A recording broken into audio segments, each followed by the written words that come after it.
Alhamdulillah, innal hamdalillah nahmaduhu wa nasta'inuhu wa nastaghfiruh wa na'udzu billahi min shururi anfusina wa min sayyiati a'malina may yahdihillahu fala mudilla lahu wa may yudlil fala hadiya lahu.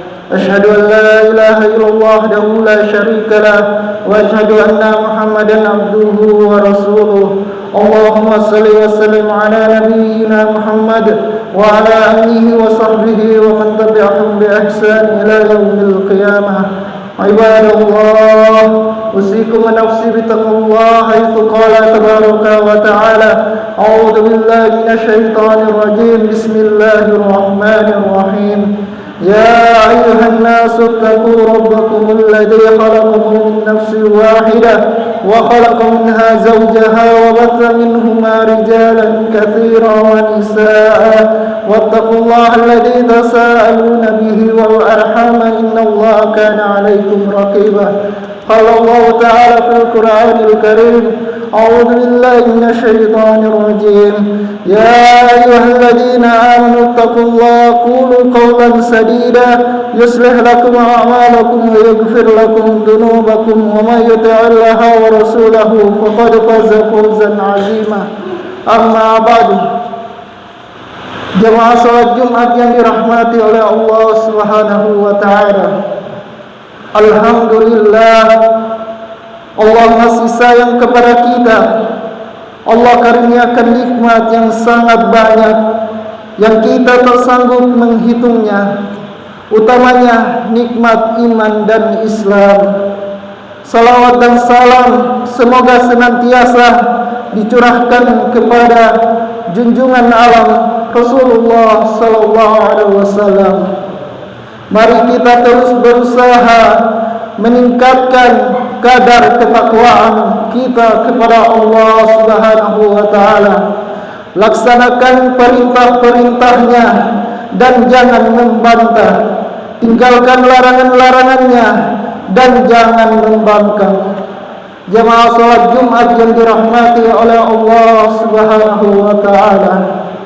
Sebagai umat Nabi Muhammad SAW, kita memiliki kewajiban untuk menyebarkan, luaskan risalah nasihat kebaikan yang diwariskannya kepada kita.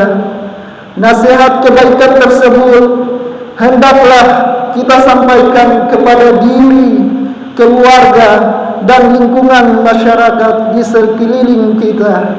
Sebagai agama dakwah yang kaya dengan aturan dan nilai-nilai, Islam datang dan hadir di tengah-tengah masyarakat yang tidak memiliki rasa kemanusiaan, di mana pada masa-masa awal kedatangan Islam, masyarakat Mekah jahiliyah adalah masyarakat yang gemar mempraktekkan model kehidupan yang penuh dengan nuansa barbarisme. Dalam artian kelompok kuat memperbudak kaum lemah dan yang kaya mempecundangi kaum miskin. Islam menjadi angin segar bagi kaum lemah dan miskin tersebut. Islam datang untuk menyamakan kedudukan dan posisi manusia bagi manusia lainnya. Dalam Islam tidak dikenal status sosial dan pangkat duniawi. Tidak ada kelebihan sedikit pun bagi warga Arab dengan warga non-Arab. Begitu juga sebaliknya. Satu hal yang menjadi pembeda antara manusia adalah kadar ketakwaan kepada Allah yang Maha Kuasa. Oleh sebab itu, karena takwa menjadi pembeda di antara kita, maka untuk selalu menjaga ketakwaan kepada Allah, maka sebagai sesama umat Islam, langkah fundamental yang harus kita lakukan adalah saling menasihati dalam hal kebaikan atau ketakwaan dan saling menasihati terhadap semua perbuatan yang dilarangnya untuk kita jauhi daripada praktek kehidupan kita. Jamaah salat Jumat yang dirahmati oleh Allah Subhanahu wa taala. Dalam agama Islam, budaya saling menasihati adalah salah satu bagian dari dakwah atau ajakan dan sangat dianjurkan oleh Allah, begitu juga oleh Rasulullah sallallahu alaihi wasallam dalam konteks kehidupan bermasyarakat dan berbangsa. Budaya saling menasihati ini sangat penting agar manusia yang mengaku beriman kepada Allah, Tuhan semesta alam ini, sadar dan patuh serta selalu berada di jalannya dan tetap setia pada tuntunan sunnah Nabi Muhammad sallallahu alaihi wasallam. Para nabi banyak disebutkan dalam Al-Quran sebagai pemberi nasihat. Hal ini disebabkan karena manusia tidak cukup hanya menerima risalah dakwah Islam saja, akan tetapi juga membutuhkan pemberi nasihat dan peringatan di dalam hidupnya, karena manusia adalah makhluk pelupa dan pelalai, bahkan makhluk yang banyak berbuat kesalahan. Oleh karena itu Allah Subhanahu wa taala berfirman, Bismillahirrahmanirrahim, wal 'asr innal insana lafi khusr illa alladziina aamanu wa 'amilus shalihati wa tawassaw bil haqqi wa tawassaw bis sabr. Demi waktu asar, sesungguhnya manusia itu dalam keadaan merugi, kecuali orang-orang yang beriman dan melakukan amal saleh, dan mereka yang saling nasihat menasihati dalam kebenaran dan saling nasihat menasihati dalam kesabaran. Quran surat Al-Asr. Semangat surat Al-Asr ini menjelaskan keharusan setiap orang untuk beriman dan beramal saleh jika ingin selamat baik dunia maupun di akhirat. Bahkan iman dan amal soleh saja ternyata masih merugi sebelum disempurnakannya dengan semangat saling memberi nasihat dan bersabar dalam mempertahankan iman, meningkatkan amal soleh, menegakkan kebenaran dalam menjalankan kehidupan ini. Jamaah salat Jumat yang dirahmati oleh Allah Subhanahu wa taala. Namun menyampaikan nasihat tidak boleh serampangan dan sembarangan. Melihat keadaan saat ini, baik di dunia nyata maupun dunia maya, di mana ketika ada seorang yang berbuat salah, kebanyakan orang-orang menasihatinya sudah tidak menggunakan adab sampai kepada mencelahnya. Justru ini tidak dibenarkan dalam Islam. Orang yang berbuat salah, apabila menasihatinya dengan tidak beradab, maka tidak akan tersampaikan pesannya. Ia akan sakit hati dengan ucapan kita dan tidak akan mendengarkannya, bahkan akan menutup pintu hatinya untuk menerima hidayah. Untuk itu pentinglah kita mengetahui adab-adab yang perlu diperhatikan ketika menyampaikan nasihat kepada orang lain. Berikut ini beberapa adab dalam memberikan nasihat. Yang pertama adalah nasihat didasari niat dan ikhlas. Sebagaimana kita ketahui bahwa amalan kebaikan tidak diterima dan tidak dianggap sebagai amalan saleh kecuali jika dengan niat yang ikhlas. Dari Umar bin Khattab radhiyallahu anhu, Rasulullah sallallahu alaihi wasallam bersabda yang artinya, sesungguhnya amalan itu tergantung niatnya. Seorang mendapatkan ganjaran sesuai niatnya. Orang yang hijrah untuk Allah dan Rasulnya, maka ia akan mendapatkan ganjaran sebagai amalan hijrah untuk Allah dan Rasulnya. Orang yang hijrah untuk mendapatkan dunia atau untuk menikahi wanita, maka hijrahnya sekedar yang untuk apa yang ia niatkan tersebut. Hadis riwayat Bukhari. Allah Ta'ala hanya menerima amalan ikhlas yang ditujukan kepada Allah semata. Yang kedua adalah menasihati dengan cara yang benar sesuai syariat. Selain niat yang ikhlas, cara memberikan nasihat juga haruslah benar. Allah Ta'ala berfirman, فَمَنْ كَانَ يَرْجُو لِقَاءَ رَبِّهِ فَلْيَعْمَلْ عَمَلًا صَالِحًا وَلَا يُشْرِكْ بِعِبَادَةِ رَبِّهِ أَحَدًا. Barang siapa yang mengharapkan pertemuan dengan Rabb-Nya, maka amalkanlah amalan kebaikan dan jangan mempersekutukan Rabb-Nya dengan suatu apapun. Quran Surat Al-Kahfi ayat 110.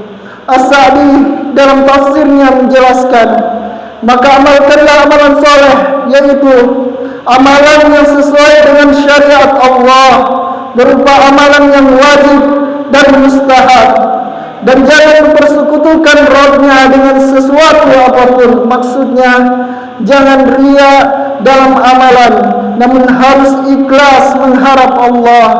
Maka ayat ini menggabungkan dua syarat diterimanya amalan, ikhlas dan mutaba'ah, mengikuti tuntunan. Kemudian yang ketiga adalah gunakan kata-kata yang baik. Dalam menyampaikan nasihat, hendaknya menggunakan kata-kata yang baik, yaitu kata-kata yang penuh kelembutan dan hikmah. Perhatikan bagaimana Allah Ta'ala perintahkan kepada Nabi Musa dan Nabi Harun alaihissalam ketika akan memberi nasihat kepada Fir'aun. Allah Ta'ala berfirman, فَقُولَا لَهُ قَوْلًا لَيِّنًا لَعَلَّهُ يَتَذَكَّرُ أَوْ يَخْشَى. Hendaknya kalian berdua ucapkan perkataan yang lemah lembut, mudah-mudahan ia akan ingat atau takut kepada Allah. Quran Surat Taha ayat 44. Padahal Fir'aun jelas kekafirannya dan kezalimannya. Bahkan ia mengatakan, aku adalah Tuhan kalian yang maha tinggi. Namun tetap diperintahkan untuk memberi nasihat yang dengan lemah lembut.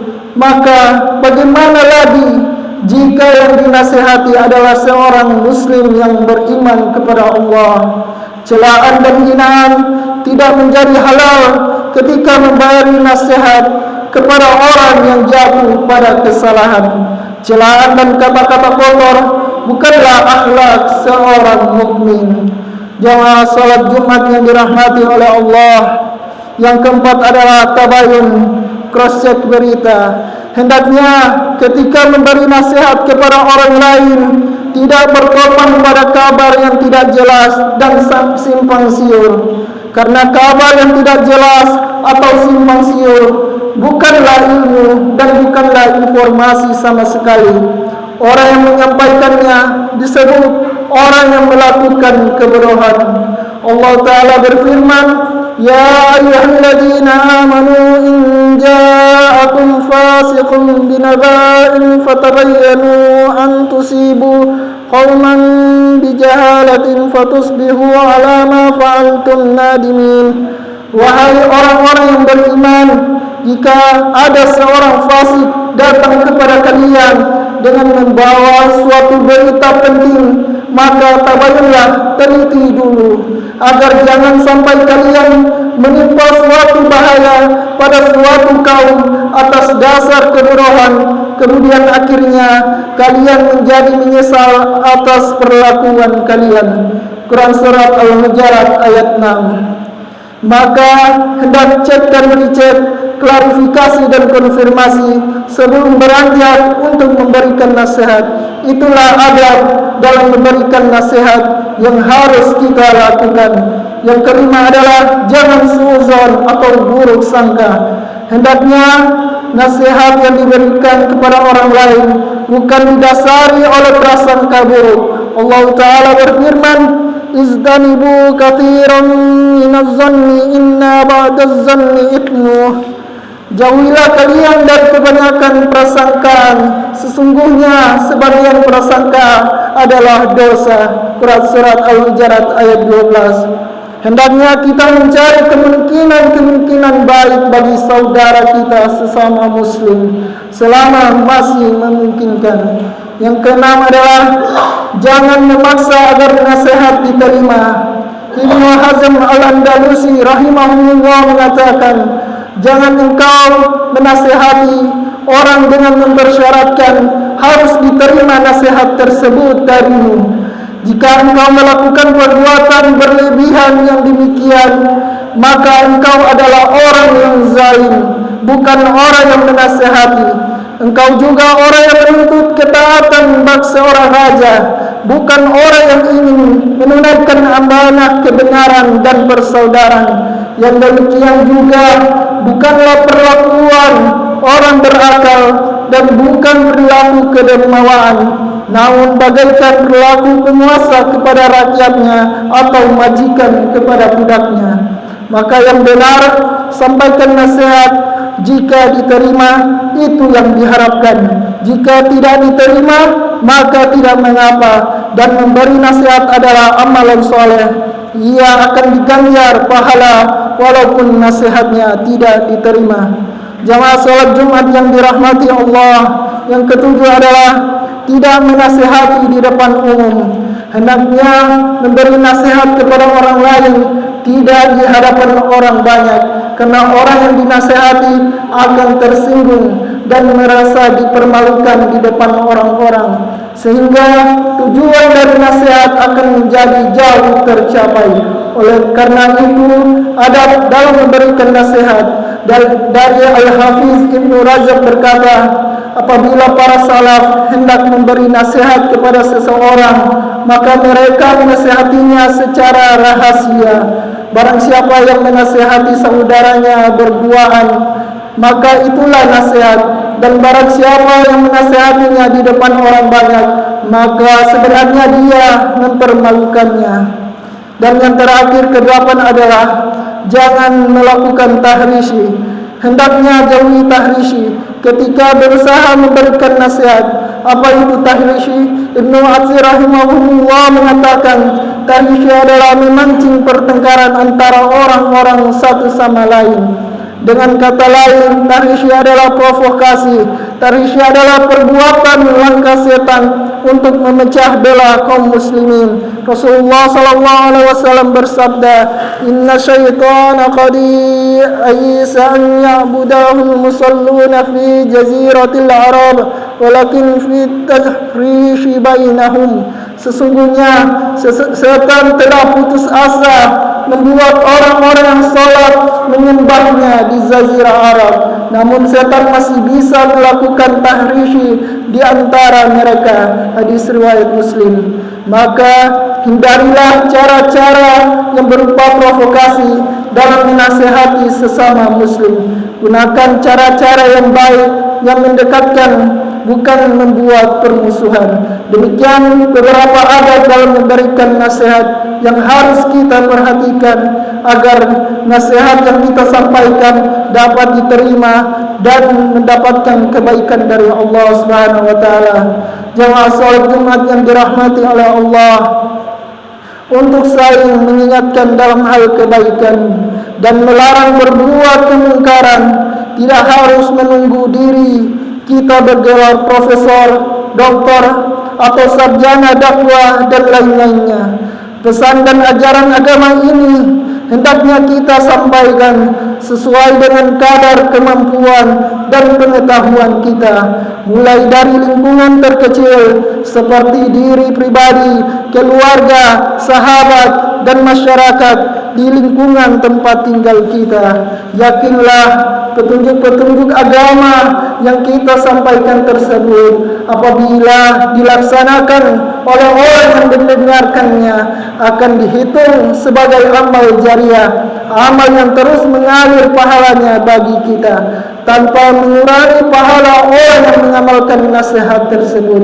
Imam Nawawi dalam kitab Riyadhus Shalihin menyebutkan hadis Nabi Muhammad SAW yang diriwayatkan oleh Muslim yang artinya, barang siapa yang mengajak kepada petunjuk, maka ia akan mendapatkan pahala yang sama dengan orang yang mengikutinya tanpa mengurangi pahala mereka sedikitpun. Sebaliknya, barang siapa yang mengajak kepada kesesatan, maka ia juga turut berdosa sebagaimana dosa orang yang mengikutinya tanpa mengurangi dosa mereka sedikitpun. Hadis riwayat Muslim. Dengan saling menasihati di antara kita, maka akan banyak kita peroleh hikmah dan manfaat dalam kehidupan kita. Akan banyak kita temukan solusi dan berbagai persoalan, baik dalam skala pribadi, keluarga, masyarakat, bangsa, bahkan negara. Karenanya nasihat itu sangatlah diperlukan untuk menutupi kekurangan dan aib yang ada di antara kita. Karena nasihat itu dapat memberi keuntungan dan keselamatan bagi yang ikhlas menerima dan menjalankannya. Karena saling menasihati itu dapat melunakkan hati dan mendekatkan hubungan antara kita. Karena satu sama lain di antara kita saling membutuhkan.